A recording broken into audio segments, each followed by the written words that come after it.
let's show you what and who this Muhammad is of the 7th century versus the Muhammad of the 9th and 10th century. So now David has given a very convincing view of this Muhammad of the 9th and 10th century.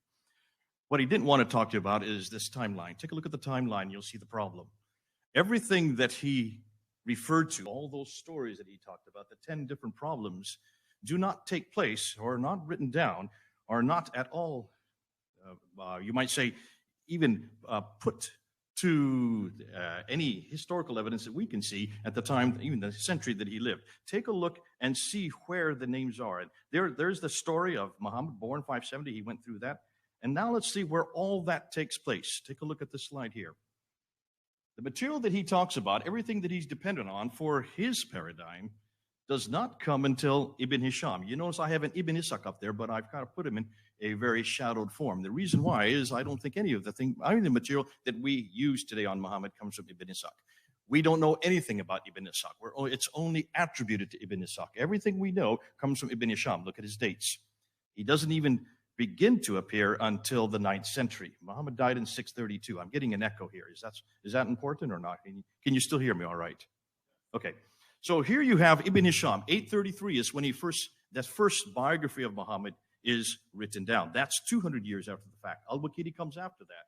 When is the first traditions on concerning his speech? That doesn't come until Al-Bukhari. Look at the dates, 870. Sahih Muslim, Tirmidhi, Ibn Majah, Ibn Dawud, and Nisa. That's all up until 915, going into the 10th century. And we have nothing about the Tafsir or the Tahriq until Al-Tabari, 923. So we're looking at 200 to 300 years later, this is all written down. Regardless of whether it's disturbing or embarrassing, we'll get to that in the rebuttal. Just look at the timeline. And notice where all these writers are from. They're all from those red dots. But everything that he has been talking about take place in the green dots. You notice that? Can you see the north-south problem here? Everything about this Muhammad from the 9th century is supposedly taking place in Mecca and Medina, in the Hijaz, the central part of Arabia. All the writing about him, everything that's written about him, takes place in Cairo, Baghdad, Tabaristan, Basra, and Bukhara. Hundreds of miles away and hundreds of years different. Therefore, none of the traditional writers lived or worked in Mecca or Medina. They were too far to the north of Mecca and came from the west and east of Baghdad. You can look at the kilometers. I won't get into that. By the way, all of these slides, if you want them, I can give them to you. Not for those of you who are watching, those of you who are here who bought tickets, okay? You can have all my slides, so you can show these to your Muslim friend. This problem of northern hegemony is not at all understood well. Remember, look at the bottom, you can see where Ibn Hisham is. Ibn Hisham died 833. Notice that he is, again, 200 years after the fact. Look how far away all of his materials, all of these northern areas are where the Abbasids originated from. I'm going to come back to this a little later. You need to understand that almost everything we know about Muhammad comes from the Abbasids, not from the Umayyad area. Have you heard this before? This is probably new to you. Furthermore, all of it was written in the 9th and 10th century. They all wrote their material hundreds of miles too far away and hundreds of years too late. We get to the Quran, and I want to just look and say quick about this. I'm not going to talk much about this because we're going to get into that tomorrow. But when you look at the Quran, you have 5 different canonizations of the Quran. Only one of them is from the Hijaz, and it's the one we don't know anything about. And that's the canonization of Uthman. Shadi Nasser, who is a Harvard professor, has written his book. He just came out last week with the second canonization by Ibn Mujahid. All of the recitations, or you might say all of the qira'at that we've been going through this last year since June 8th, since that infamous interview that they had on YouTube. Take a look at all the canonizations. Ibn Mujahid is the one that puts together the first 7 readings. Look and see where he is. Look and see his dates. 936, that's 10th century. Al-Shatibi is the one that puts together the next 14 students. These are the riot. Those all are introduced in 1194. That's the 12th century. Al-Jazari is the one that brings in the next 9. So you get 7 plus 14, that's 21, plus 9 equals 30. The 30 riwayats and the readers all are finally introduced in 1429. That is 15th century. And take a look and see how many years that is after Muhammad. That's 800 years after Muhammad we get the 30 Qurans. In Finally, they had to put it back to one in 1924, the 1924 Quran. But I want you to look at this map here. I'm sorry, not this map, this timeline here. Of all those 30 riwats and the readers, they all listed up there. The green ones are the 7, the red are the 3, and the purple are all the riwayats, which would be the students that come from every one of them, introduced by Ibn Mujahid, Al-Shatibi, and Al-Jazari. They all are introduced 800 years, but take a look and see where they all are introduced. 3 of them come from Mecca, 5 from Qirats. That means only 8 of them, of the 30, come from the Hijaz that he's talking about, the area that this is all supposed to be taking place. When you look at the others, 1 comes from Cairo, 3 come from Damascus, 6 come from Basra, and 12 come from Kufa. And the Quran that we have in our hand today, it is from Kufa. It is not from the southern part. It is all in the north. Look at the red dots. Here's the north-south divide again. Let's look at the Quranic Arabic. Even the Quranic Arabic, the Arabic that we have in the Quran is not from that green area. The green area is what he's talking about. That's the 9th and 10th century Muhammad, all right? If this guy received the Quran in that area, then the Quran that's in our hand today is not that Quran, because that Quran has the Ta Marbuta in it. The Quran that we have in our hand today has the Alif Maksura in it, has the Alif in it, has also the Irab. These are what we know as unstressed, inflectional, short final vowels. None of this exists in any Arabic that existed in the 7th century in that part of the world. So what are you talking about, David? Where is this Quran that you're talking about, or this man that received it that far south? If he had come from a man named Muhammad who lived in the 7th century in that part of Arabia, he would have had Sabaic Arabic. Sabaic Arabic, ironically speaking, the Sabaic Arabic that actually was introduced in Yemen does have the 5 dots and has the 3 vowels, the very thing the Quran needed. And if he had written it in that Arabic, we would have not had any qira'ats. I hope you're getting this, folks, and I hope those who are watching are getting this. Now, what about this Muhammad who received letters? And this is something the Muslims love. They come to me all the time.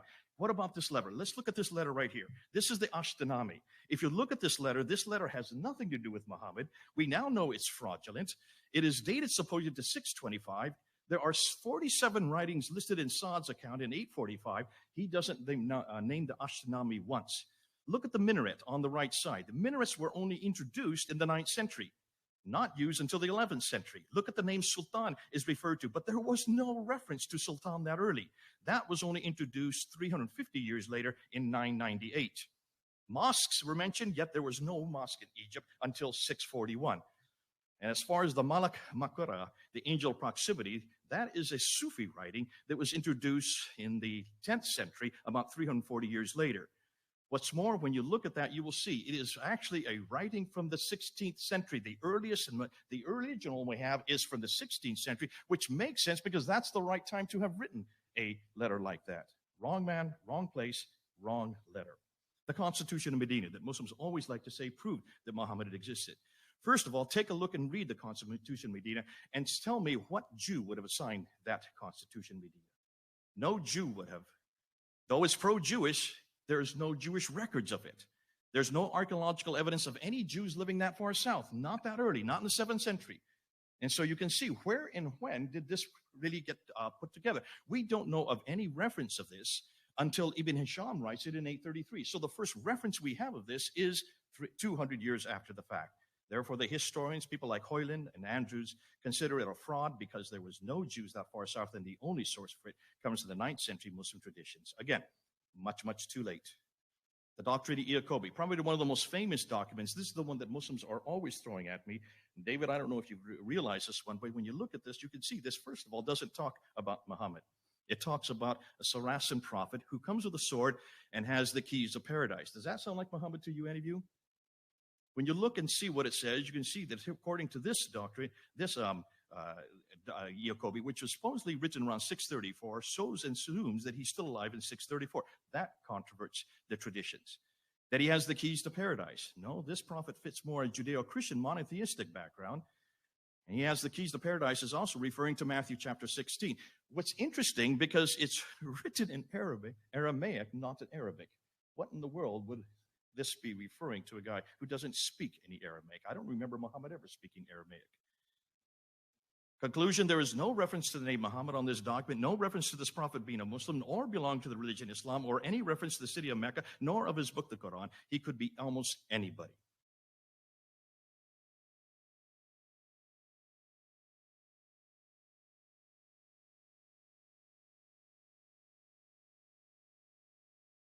Of Islam, according to what David's telling me, that would have been controlled by the time of Muawiyah. And that's, I understand, and I would agree. Muawiyah is historical. And so therefore, from Tripoli all the way over to Afghanistan, that would have been under his control, which is an enormous amount of land. So therefore, somewhere amongst all that area, that's the brown and the orange, there should be some reference to Muhammad somewhere, right? One reference to Muhammad and I would be satisfied. By the time of 680, we're talking about 50 years after Muhammad. Where is David able to show me one reference to this man named Muhammad that he's talking about? In that area, that swath of land from Afghanistan to Tripoli, let's start with the Quran. Well, okay, let's look at the Quran. 4 references to Muhammad in the Quran. In chapter 3, verse 144, in chapter 33, verse 40, in chapter 47, verse 2, in chapter 48, verse 29. Take a look and see what the Muhammad is. The Muhammad there, really, the name Muhammad means the blessed one. If you look and you understand that, Murad, who is a scholar in both Arabic, he's on our team. He's the one that's working for us from the Middle East. He has been saying, he's watching right now, he has been saying, look at the Arabic there. It's from Nabatean Aramaic. Did I not say that earlier, that this is Nabatean Aramaic Arabic? And when you look at that, it just talks about the Blessed One is no more than a messenger. In every case, when you look at those 4 references, this could be Abdul Malik himself, referring to himself, not to a man named Muhammad. Let's take a look at the Dome of the Rock, because that was also constructed by Abdul Malik. Look at the inscriptions, the only original part of the buildings.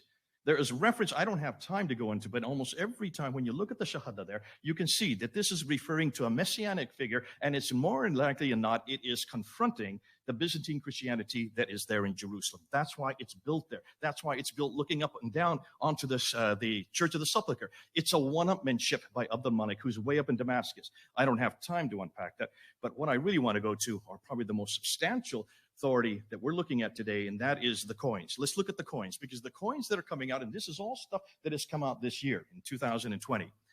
Look at that swath of land and look and see what they now controlled. Anytime you have a new emperor, or a new caliph like Abu Bakr, Umar, or Uthman or Ali, the first thing any caliph or any king or any leader does is to mint coins. And they put their image on the coins, and they put their name on the coins, and they explain who they are, and they always say what the religion is, and they always say where the mint is. Look at the coins. This is evidence from the 7th century. Now look and see where they're minted. They're minted in 2 areas, one in Syria, the other in Iran. None of them are in the Hijaz. Too far north again. Am I getting kind of boring, saying the same thing over again? Everything we see happening in the 7th century comes from the north, not from the south, not from Mecca, not from Medina. When you look at the coins, you can follow a sequence on the coins. This would take me an hour to go through all the sequence. What we do know, start on the left. Those are Arab coins. It's not that they weren't minting coins. They were minting coins. Look what's on the coins. These leaders, these Arab leaders, had crosses in their hands. They had crosses above their heads. Why would you be wearing a cross if you're a Muslim? No reference to Muhammad in any of these. No reference to Abu Bakr, Umar, Uthman, or Ali. When you get to Muawiyah, finally Muawiyah in 661, he would be the first caliph from the Umayyad Caliphate. Take a look at his coins in the West. The coins in the West are gold soliduses and they're copper coins. He himself has a cross on his head, and he's holding a cross in his hand. He's a Muslim. No reference to any people called Muslims, no reference to any religion called Islam, no reference to any man named Muhammad, no reference to any book called the Quran, and no reference to any city called Mecca. It is just blank on all these coins. Now, the coins are great because they are from the 7th century. They do not disintegrate. They do not deteriorate. We can look at them today, and we have not been looking at them until this year. Boy, I could go a whole time on coins, because if you want to see what is the first Muslim coin, you've got to start with 692. That golden coin you see there, that's Abdul Malik. He is the first one to introduce Muhammad. He is the first one to introduce Shahada. And then he puts his own image on the coin in 693 because Justinian II goes to war with him because he dares to do something that's different than the Byzantines want, proving that the influence is coming from Christianity in the West. But look what's on the backside of all the coins coming out of Iran. Look at Muawiyah's coin, all the way up from 661 up to 680. On the backside of the silver coins in the East are Zoroastrian fire altars. Nothing to do with Muhammad. Take a look and you'll see. Who is the man we're looking at? Now, I'm just going to introduce him today. I don't have the time because I say I only have 5 minutes. I've really got to zip through this because I'm only halfway through my slides. Iyas ibn Qabisa of Tayyiye. This is the Muhammad of the 7th century. Iyas ibn Qabisa of Tayyiye. He comes from Hira. He comes from the Lach. He's a Lachmic king. He was a king. He was not poor. When you look and see what we know about him, we now know that he was there in 618. He was the one that joined with the Arabs when Heraclius came and destroyed the Sassanians. 622, this happens. That's why the year 622 is so important. And he is the one that is credited with that, with them helping with the relationship. I don't have time to go and tell you about Iyas. That's for another time. But we're now looking at him. We're finding that this is the Muhammad of the 7th century. He's nothing like the Muhammad of the 9th century. A completely different man. He is a Christian to begin with. He was a Christian Muhammad. His name is Iyas ibn Qabisa. His nickname was Muhammad. And that was his name to Daguerre. Now, hold on to that. I don't have time to go into this. We'll come back to him. I've already said we can't find anything about the rightly guided caliphs. But now let's look at the rock inscriptions. The rock inscriptions are almost as good as the coins. We have found 30,000 rock inscriptions. And here's what's interesting. When you look at the rock inscriptions, you will see that none of them, before we get onto that, take a look and see where the rock inscriptions are. They're all up there in the north. They should be down in the bottom part where the Sabaic script is. All of these rock inscriptions from the 7th century up until 690 are all using Nabatean Aramaic, which is from Petra. Petra. Have I said that one before? And when you look and unpack those rock inscriptions, Ilka Lidstad, oh, you've got to give me more minutes than that. Ilka Lidstad, 100 dated rock inscription. Everything we see before 690, none of it referring to anything that we need to be looking. There's nothing there about Muhammad on any of these rock inscriptions. They're still there for us today. And then we get to the inscription of 741, the Apocalypse of Pseudo-Methodius Continuato Byzantia Arabica. That's a mouthful. Remember when Patricia Correa looked at this and said, this is the first reference we have for Mecca. We don't have any other reference for Mecca. What she didn't read is the rest of the inscription, because the rest of the inscription explains who and where this place was. And it places it way up in southern Turkey. The first Mecca is way up in southern Turkey. I don't have time to get into that. Wait till you see when we come back. I don't want to get into Petra. Petra is amazing. This will take me another hour. And I just want you to look at this. Look at this map here. Notice everything we know about Petra from Jordan. Take a look and see. Notice where all the trade routes are. Not one of them goes south. They're all going east and west and north. Why is it that nothing is going south if that's where Muhammad was, if that's where Islam began, if that's where civilization began for the Muslims? I don't want to get into this reference here. Let's just go and look at this conclusions. Notice, all the manuscripts, 6 to 9 of the earliest manuscripts. This is not the Kiras. We're talking about the earliest manuscript. That's the top copy, the Samarkand, the Ma'il. All of these great 6 major manuscripts that we've been talking about for years now, since 2014. Look and see where they come from. They come up from those cities up in the north, not from the south. The Qira'ats, 22 of the 30 Qira'ats come from the north, not from the south. The Hafs Quran that we use today comes from the north, not from the south. The Quranic Arabic that we look at today comes from the north, not from the south. The Qiblas until 727, all the Qiblas up until 727, we don't have any Qiblas from Mecca or from the south at all. They are all from the north. Look at all the Muhammad himself, Ilyas ibn Qabisa. He comes from the north, not from the south. The Iraq inscriptions, all of them come from the north, not from the south. The year 622 comes from the north, not from the south. The first Mecca comes from the north. I see that. You don't have to keep it up there. And then the conclusions. Here we go. I'm going to do it all in 1 minute. The sources for everything we know about traditional Islam that David would like to support come too late and too far away, except for the first canonization, which is impossible to find. The other 4 canons are too far north. The Quranic Arabic, again, is too far north. The Ashtanami letter is, again, too late. The Constitution of Medina, much too late. The Doctrine of Jacobi is, again, the wrong time. Muhammad is not in the Quran, nor is he on the scripts in the Dome of the Rock. The coins all support a 7th century archaeological and documentary evidence and simultaneously confront the traditional 9th to 10th century narrative that David would like to push forward. Iyas Qabisa is the man I think we're looking for. He is, and I'm going to introduce him as the 7th century Muhammad. I would love you to tell you the story about why he is so great. We can't find any of the 4 rightly guided caliphs in the 7th century. The rock inscriptions say nothing about Muhammad or Mecca or Islam or the Quran or the Muslims until after 690. They only begin to start showing a religion that, as we know it, from 720 to 730, We're going to talk about the 741 inscription of the first Mecca. That is in southern Turkey, much too far north, and everything we know about Petra, the initial sanctuary of the Arabs, which was later replaced by the current Mecca. Therefore, the conclusion. The historical record suggests that most everything we now know of Islam in the 7th century is either too far north or too far away or much too late to be the Islam of the 9th century Islamic traditions. Islam is really an Abbasid